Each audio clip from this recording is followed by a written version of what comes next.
Friends, সবাই কেমন আছেন? আমার নতুন আরও একটি ভিডিওতে আপনাদের সবাইকে স্বাগতম। আজকে আমি চলে আসলাম বরিশালের মেহেন্দিগঞ্জ উপজেলার উলানিয়া জমিদার বাড়ি। আজকে আমরা পুরনো এই জমিদার বাড়ির ইতিহাস ও বর্তমান অবস্থা সম্পর্কে জানার চেষ্টা করব। তো চলুন কথা না বাড়িয়ে শুরু করা যাক। বরিশালের মেহেন্দিগঞ্জ উপজেলার উলানিয়া গ্রামের মেঘনার কোল ঘেঁষে রয়েছে প্রাচীনতম ঐতিহ্যবাহী একটি জমিদার বাড়ি। এটি সবার কাছে উলানিয়া জমিদার বাড়ি নামে পরিচিত।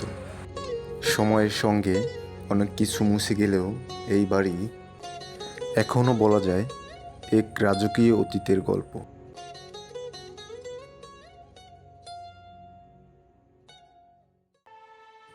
এই জমিদার বাড়ির প্রতিষ্ঠাতা ছিলেন সুবেদার হানিফ, যা আনুমানিক 17শো শতাব্দীতে প্রতিষ্ঠিত হয়েছিল।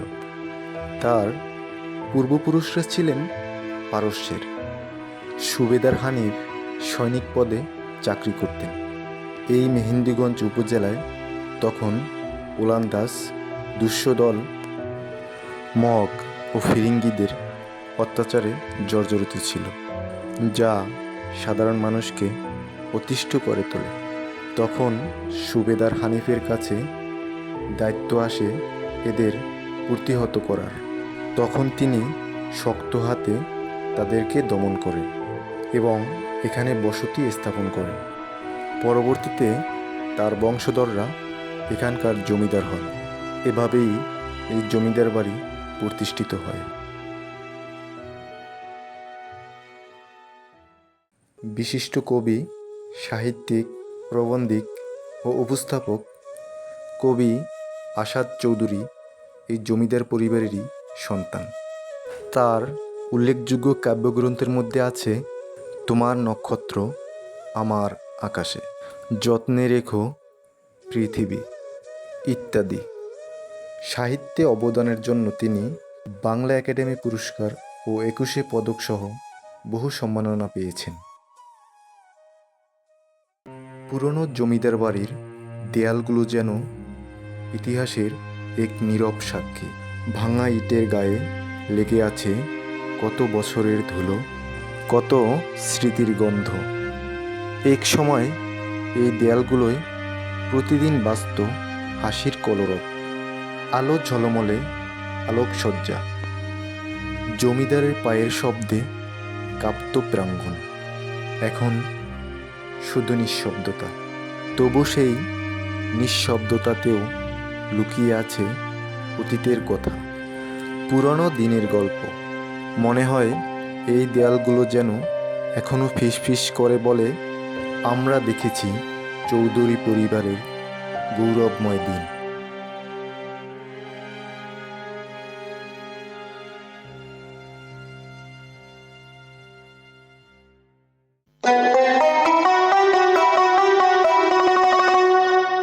জমিদার বাড়ির প্রবেশ পথে ইতিহাস ও ঐতিহ্যের সাক্ষী হয়ে দাঁড়িয়ে আছে উলানিয়া জমিদার বাড়ি জামে মসজিদ। 1861 সনে এই মসজিদ নির্মাণ করা হয়। সে হিসেবে 150 বছরের অধিককাল ধরে এই মসজিদে মুসল্লিদের আনাগোনা। পুরনো এই ঐতিহাসিক মসজিদটি স্থাপত্যশৈলীর এক অপূর্ব নিদর্শন। 3টি গম্বুজ বিশিষ্ট এই মসজিদে রয়েছে সুন্দর সমান্তরাল গঠন ও সূক্ষ্ম কারুকাজ, যা তৎকালীন মুসলিম স্থাপত্যকলার অনন্য উদাহরণ, যা আজও মুগ্ধ করে দর্শনার্থীদের।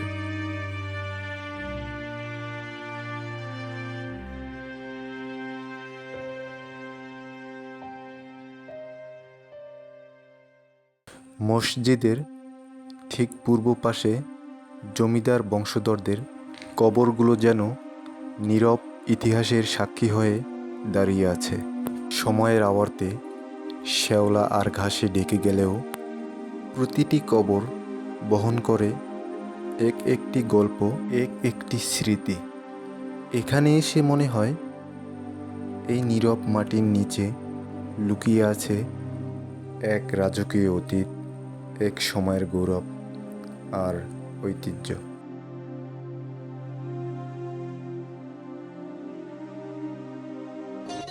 বাংলাদেশ সরকারের নতুন উদ্যোগে উলানিয়া জমিদার বাড়ি ও এর সংলগ্ন ঐতিহাসিক স্থাপনাগুলো রং ও সংস্কারের কাজ শুরু হয়েছে। এই উদ্যোগের মূল উদ্দেশ্য হল ঐতিহ্যবাহী স্থাপনাগুলোকে সংরক্ষণ করা, তাদের পুরনো সৌন্দর্য ফিরিয়ে আনা এবং ভবিষ্যৎ প্রজন্মের কাছে ইতিহাসকে জীবন্ত করে তোলা।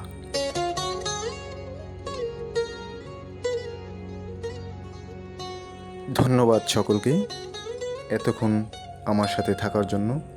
পরবর্তীতে নতুন কোনো ভিডিও নিয়ে হাজির হব আপনাদের সামনে। এ পর্যায়ে আমি বিদায় নিচ্ছি। সবাই ভালো থাকবেন, সুস্থ থাকবেন।